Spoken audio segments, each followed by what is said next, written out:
इस वीडियो में हम लोग शब्द रूप के विषय में जानेंगे। तो सबसे पहले शब्द रूप का अर्थ होता है, शब्द रूप में हम लोग शब्दों को संस्कृत की भाषा जो है उसकी बहुत सारी विशेषताएं हैं।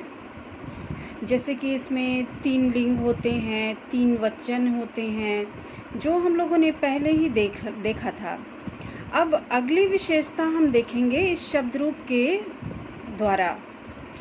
तो शब्द रूप में मुख्य रूप से इसकी ज़रूरत इसलिए पड़ती है कि संस्कृत भाषा में जो भी कारक का चिन्ह होता है वो शब्द के साथ जुड़ करके एक नए शब्द का निर्माण करता है।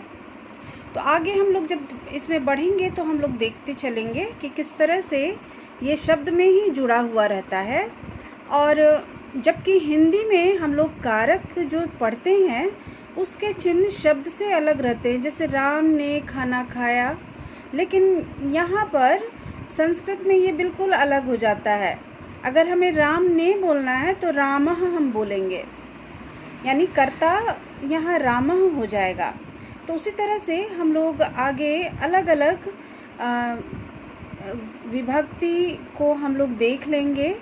और जैसा कि हम लोग जानते हैं कि इसके रूप जो हैं 3 वचन में चलते हैं, तो इसलिए इस बात का भी हमें ध्यान रखना होगा कि हमेशा शब्द के 3 वचन होंगे और तीनों वचन में शब्द को लिखा जाएगा। तो अब हम लोग सबसे पहले अकारांत पुल्लिंग शब्द को पढ़ेंगे। अकारांत यानी अ से अंत होने वाले पुल्लिंग शब्द, यानी जिसके अंत में हमें अ सुनाई पड़े उच्चारण के समय। जैसे राम अ अंत में आ रहा है, तो वैसे पुल्लिंग शब्द जिसके अंत में अ सुनाई पड़ता है उसे हम पुल्लिंग अकारांत पुल्लिंग शब्द रूप में रखते हैं। तो अब हम लोग शुरू करेंगे।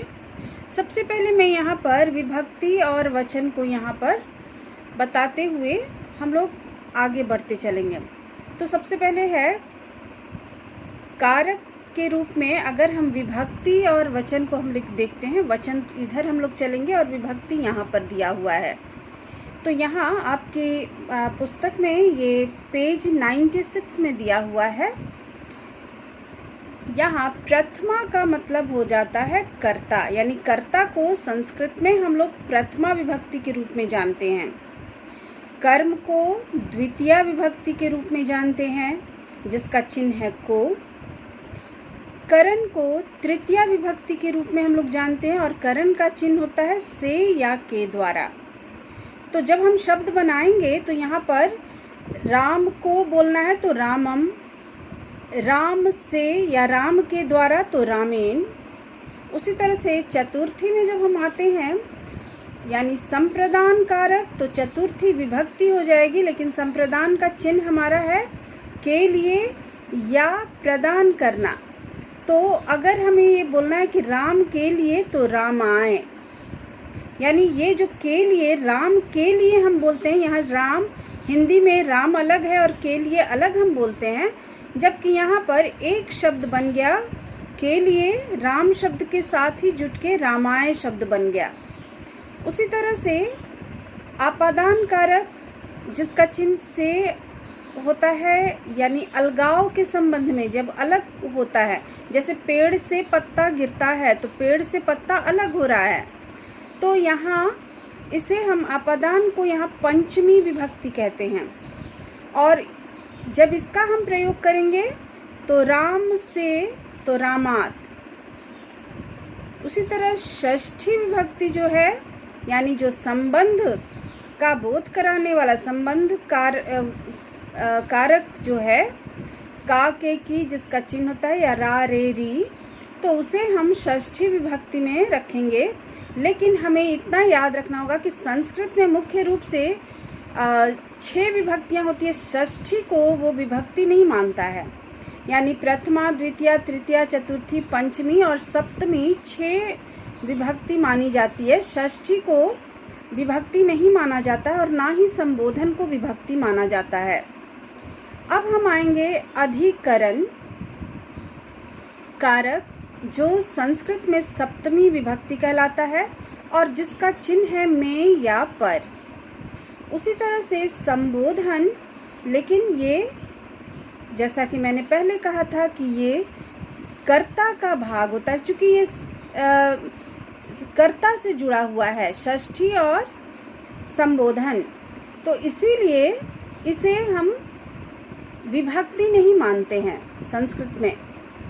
तो कर्ता का भाग है, लेकिन इसका चिन्ह, इन दोनों का चिन्ह है, यानी यहाँ षष्ठी का भी चिन्ह था का, के, की और रा, रे, री, और उसी तरह से संबोधन का भी चिन्ह है हे, अरे और अहो।